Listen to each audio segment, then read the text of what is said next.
Audio clip number 35۔ اس میں انشاءاللہ عز و جل آپ قرآن پاک کی سورہ بقرہ کی آیت نمبر 102 سے لے کر 104 کی تلاوت، ترجمہ اور تفسیر صراط الجنان سنیں گے۔ بسم اللہ الرحمن الرحیم۔ ترجمہ: اللہ کے نام سے شروع جو نہایت مہربان رحمت والا ہے۔ واتبعوا ما تتلو الشياطين على ملك سليمان وما كفر سليمان ولكن الشياطين كفروا يعلمون الناس السحر وما أنزل على الملكين ببابل هاروت وماروت وما يعلمان من أحد حتى يقولا إنما نحن فتنة فلا تكفر فيتعلمون منهما ما يفرقون به بين المرء وزوجه وما هم بضارين به من أحد إلا بإذن الله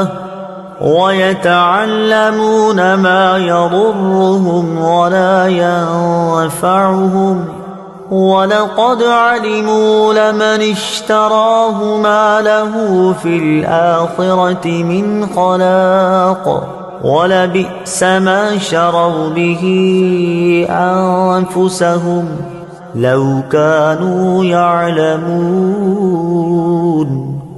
ترجمہ: اور یہ سلیمان کے عہد حکومت میں اس جادو کے پیچھے پڑ گئے جو شیاطین پڑھا کرتے تھے، اور سلیمان نے کفر نہ کیا بلکہ شیطان کافر ہوئے جو لوگوں کو جادو سکھاتے تھے، اور یہ تو اس جادو کے پیچھے بھی پڑ گئے تھے جو بابل شہر میں 2 فرشتوں ہاروت و ماروت پر اتارا گیا تھا، اور وہ دونوں کسی کو کچھ نہ سکھاتے جب تک یہ نہ کہہ لیتے کہ ہم تو صرف لوگوں کا امتحان ہیں۔ تو اے لوگوں، تم اپنا ایمان ضائع نہ کرو۔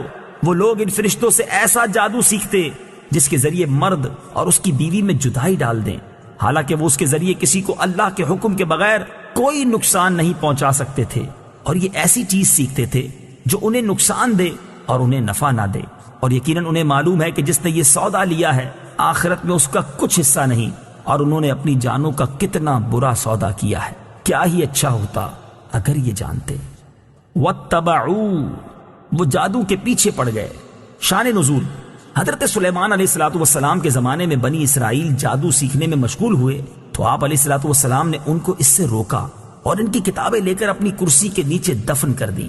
حضرت سلیمان علیہ السلام کی وفات کے بعد شیاطین نے وہ کتابیں نکال کر لوگوں سے کہا کہ حضرت سلیمان علیہ السلام اسی کے زور سے سلطنت کرتے تھے۔ بنی اسرائیل کے نیک لوگ اور علماء نے تو اس کا انکار کیا، لیکن ان کے جاہل لوگ جادو کو حضرت سلیمان علیہ السلام کا علم مان کر اس کے سیکھنے پر ٹوٹ پڑے۔ انبیاء کرام علیہ السلام کی کتابیں چھوڑ دیں اور حضرت سلیمان علیہ السلام پر ملامت شروع کی۔ ہمارے آقا محمد مصطفیٰ صلی اللہ تعالی علیہ وسلم کے زمانے تک یہی حال رہا، اور اللہ تعالیٰ نے حضور اقدس صلی اللہ تعالی علیہ وسلم کے ذریعے حضرت سلیمان علیہ نبینا علیہ السلام کی جادو سے براءت کا اظہار فرمایا۔ وما کفر سلیمان، اور سلیمان نے کفر نہ کیا۔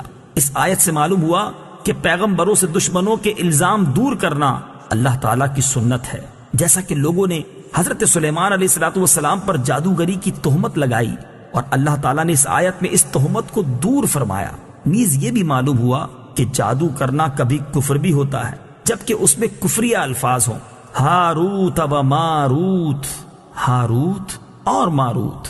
تفسیر صراط الجنان میں ہے ہاروت ماروت 2 فرشتے ہیں جنہیں بنی اسرائیل کی آزمائش کے لیے اللہ تعالیٰ نے بھیجا تھا۔ ان کے بارے میں غلط قصے بہت مشہور ہیں اور وہ سب باطل ہیں۔ اعلیٰ حضرت امام احمد رضا خان رحمت اللہ تعالی علیہ نے ہاروت اور ماروت کے بارے میں جو کلام فرمایا اس کا خلاصہ یہ ہے کہ ہاروت اور ماروت کا واقعہ جس طرح عوام میں مشہور ہے، ائمہ کرام اس کا شدید اور سخت انکار کرتے ہیں۔ اس کی تفصیل شفا شریف اور اس کی شروحات میں موجود ہے، یہاں تک کہ امام اجل قاضی ایاز رحمت اللہ تعالی علیہ نے فرمایا ہاروت اور ماروت کے بارے میں یہ خبریں یہودیوں کی کتابوں اور ان کی گھڑی ہوئی باتوں میں سے ہے، اور راجے یہی ہے کہ ہاروت اور ماروت 2 فرشتے ہیں جنہیں اللہ تعالیٰ نے مخلوق کی آزمائش کے لیے مقرر فرمایا کہ جو جادو سیکھنا چاہے اسے نصیحت کریں کہ انما نحن فتنۃ فلا تکفر، ہم تو آزمائش ہی کے لیے مقرر ہوئے ہیں تو کفر نہ کر، اور جو ان کی بات نہ مانے وہ اپنے پاؤں پہ چل کے خود جہنم میں جائے۔ یہ فرشتے اگر اسے جادو سکھاتے ہیں تو وہ فرما برداری کر رہے ہیں، نہ کہ نافرمانی کر رہے ہیں۔ وَلَوْ أَنَّهُمْ آمَنُوا وَاتَّقَوْا لَمَثُوبَةٌ مِّنْ عِندِ اللَّهِ خَيْرٌ لَوْ كَانُوا يَعْلَمُونَ۔ ترجمہ، اور اگر وہ ایمان لاتے اور پرہیزگاری اختیار کرتے تو اللہ کے یہاں کا ثواب بہت اچھا ہے اگر یہ جانتے۔ وَلَوْ أَنَّهُمْ آمَنُوا، اگر وہ ایمان لاتے۔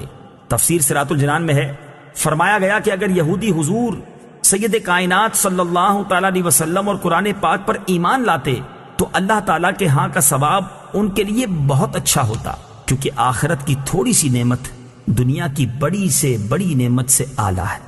یا ایھا الذین آمنوا لا تقولوا راعنا وقولوا انظرنا واسمعوا وَلِلْكَافِرِينَ عَذَابٌ أَلِيمٌ۔ ترجمہ، اے ایمان والو راعنا نہ کہو اور یوں عرض کرو کہ حضور ہم پر نظر رکھیں اور پہلے ہی سے بغور سنو، اور کافروں کے لیے دردناک عذاب ہے۔ لا تقولوا راعنا، راعنا نہ کہو۔ تفسیر صراط الجنان میں ہے، شان نزول، جب حضور اقدس صلی اللہ تعالیٰ علیہ وسلم صحابہ کرام رضی اللہ تعالیٰ عنہم کو کچھ تعلیم و تلقین فرماتے تو وہ کبھی کبھی درمیان میں عرض کیا کرتے راعنا یا رسول اللہ۔ اس کے یہ معنی تھے کہ یا رسول اللہ صلی اللہ تعالیٰ علیہ وسلم ہمارے حال کی رعایت فرمائیے، یعنی کلام اقدس کو اچھی طرح سمجھ لینے کا موقع دیجیے۔ یہودیوں کی لغت میں یہ کلمہ بے ادبی کا معنی رکھتا تھا اور انہوں نے اسی بری نیت سے کہنا شروع کر دیا۔ حضرت سعد بن معاذ رضی اللہ تعالیٰ عنہ یہودیوں کی اصطلاح سے واقف تھے۔ آپ نے ایک روز یہ کلمہ ان کی زبان سے سن کر فرمایا، اے دشمنان خدا، تم پر اللہ کی لعنت، اگر میں نے اب کسی کی زبان سے یہ کلمہ سنا تو اس کی گردن اڑا دوں گا۔ یہودیوں نے کہا، ہم پر تو آپ برہم ہوتے ہیں، جبکہ مسلمان بھی تو یہی کہتے ہیں۔ اس پر آپ رنجیدہ ہو کر سرکار دو عالم صلی اللہ تعالیٰ علیہ وآلہ وسلم کی خدمت اقدس میں حاضر ہوئے ہی تھے کہ یہ آیت نازل ہوئی جس میں راعنا کہنے کی ممانعت فرما دی گئی اور اس معنی کا دوسرا لفظ انظرنا کہنے کا حکم ہوا۔